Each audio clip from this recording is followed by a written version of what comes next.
What's up YouTube? For today's video, we have a Duraludon sweep. Duraludon is one of my favorite Generation 8 Pokemon. It's a Steel and a Dragon. You guys know I like my Dragon types. Now, we're going to be focusing on a move it learns called Steel Beam. It's a Steel type move. I bet you didn't guess that one. Now, it's got a really high base power of 140, and it's got 95% actually, but the main interesting thing about it is, after you use it, you lose 50% of your health. However, I'm going to be only using that move to attack in this battle. I'm not going to be using anything like Healing Wish or anything like that at all. So we're going for an interesting strategy today. If you haven't checked me out on Patreon and Twitter and all that sort of stuff and Twitch, make sure you do. And if there's a Pokemon sweep you'd like to see, please leave below in the comment section of the video. We're trying to cover all the newest Pokemon. And if there's a Pokemon you guys really want to see, I'll try my best and do it for you.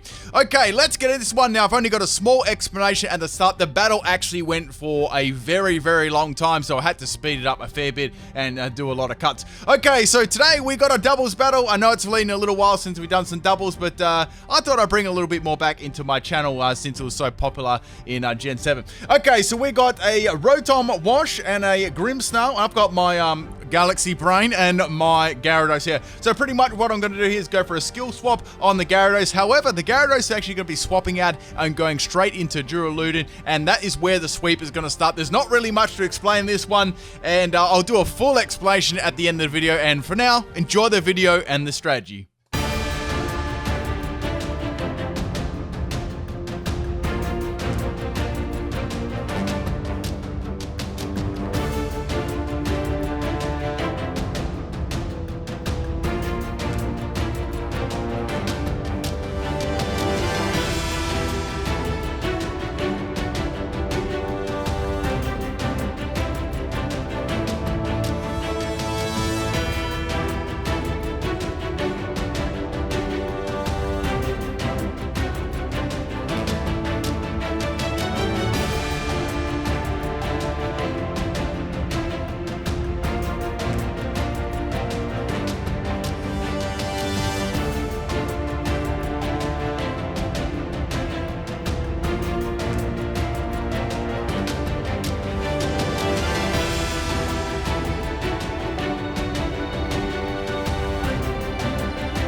Alright people, let's have a look at the Duraludon strategy. Unfortunately, I wasn't able to take out the last two Pokemon because the opponent was stalling a lot. You probably didn't see in that battle because I cut everything up, but they were doing mega stalling there at the end. But it was definitely clear that Duraludon would have definitely been able to take out both the Pokemon. The Rotom being on a tiny amount of health, and of course my Pokemon carrying stuff like Magic Powder and Metal Sound as well. Now, obviously if you're wondering why Steel Beam wasn't doing any damage to me, if it's actually skill swapped, or if you got the ability Magic Guard and skill swapped, and when you use Steel Beam, it actually doesn't do any damage to you. It actually prevents those sort of moves doing any damage, which is like super cool. So that's how I got around Duraludon only using Steel Beam as its attacking move. Now I had max speed and max special attack. I wanted to get as much, power as possible on that, and it worked pretty well. It's got decent speed and it's decently bulky all around. It's not really much on the special side, but all of the other stats are pretty nice. Now you can see the whole setup on my team there. Some of these moves I didn't even get to use because I was planning on using them later, like